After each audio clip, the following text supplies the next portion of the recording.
So now let's talk about two-pass blur. Some blur types can be separated into two passes.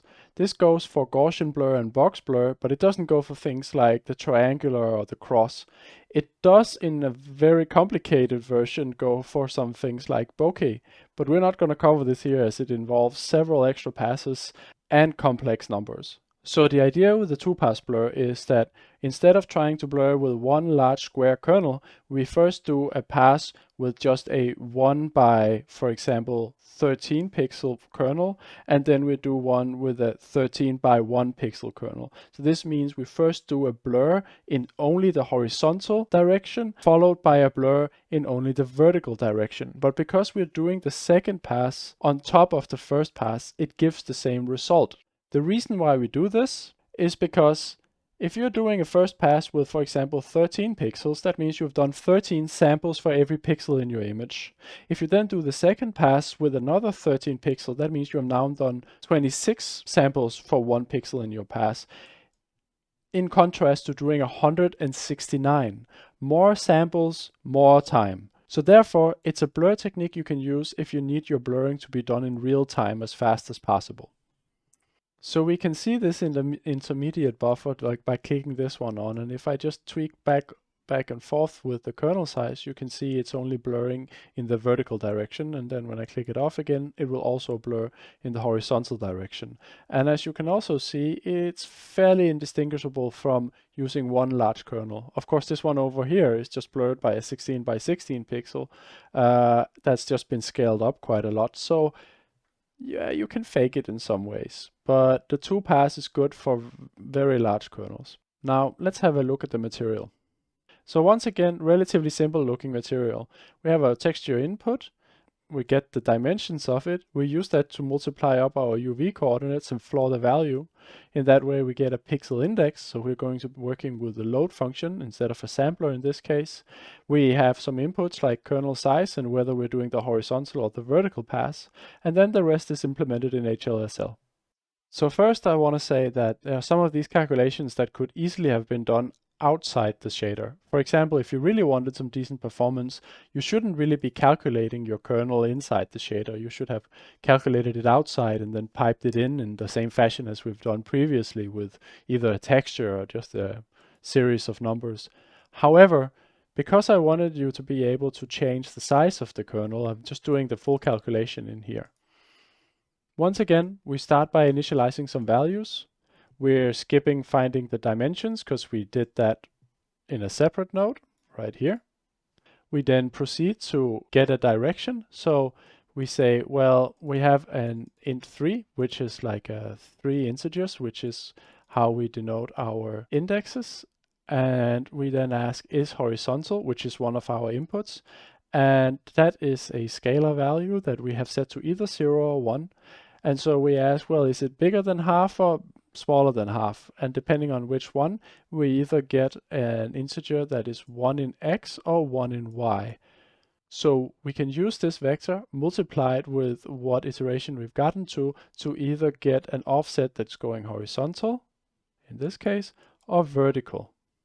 So the first thing we do inside this loop is that we calculate the I value with an offset. It's the same thing as last time, where what we wanted is that we don't want to start with the currently processed pixel and then only go in one direction. We want to make sure that we go equally far in every direction from that center pixel. The next thing we do is that we calculate a kernel weight. So this would be the number that we previously have inputted manually, either by pixel values in a texture or by manually typing them in. And this is a function that if we look on this link here on Desmos, what you'll see is a Gaussian bell curve that has a little bit of overshoot from 0 and 1. So because there's no reason to have any weights that are 0, since a 0 weight would just mean no contribution. Goes 0 to 1 and also has a max intensity of 1, which means that, well, we have normalized it within the 0 to 1 space. This makes it easy to scale up both in how many samples you want within the space and how much you want to sum up over. The thing is, the more samples we take, the higher value we're going to get. So we cannot really pre-calculate an a curve that just perfectly fits with that you can normalize the weights automatically afterwards. We're going to have to sum it up and divide it out in the same way as we've done in the previous examples. So using this formula, we input I as a float, so it can be a decimal number, divided by the kernel size. So this will mean that for I, it becomes some fraction in between 0 and 1. This is what basically functions as x on the graph here. We then take the kernel weight and we put it both in the final weight sum and in the final value sum, along with the pixel that we are loading from the index. So in this case, we are not sampling in between, we are grabbing very specifically the pixels that we need.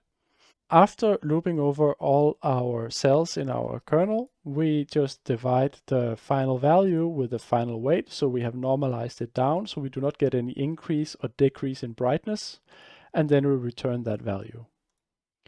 And that's what there is to that. So now let's look at the logic in the blueprint. First, let's just have a quick look at the construction script. In the construction script, we just always force a kernel size that is uneven.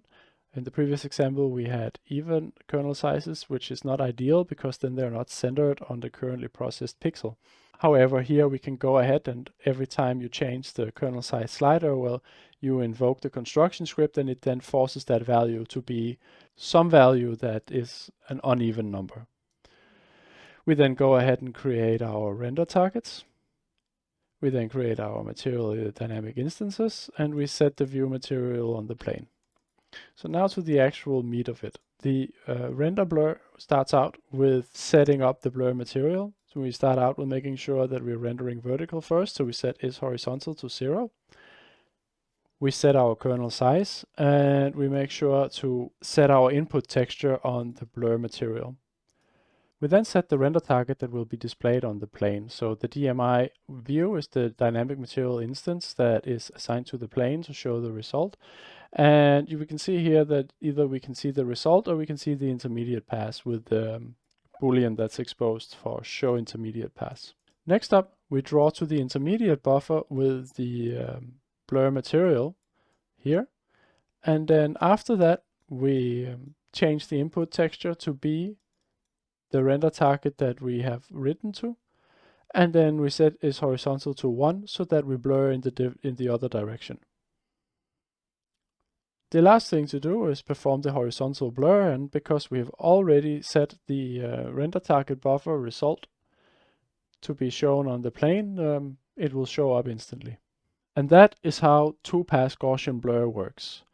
By first performing a horizontal blur, taking the result of that, and on that performing a vertical blur.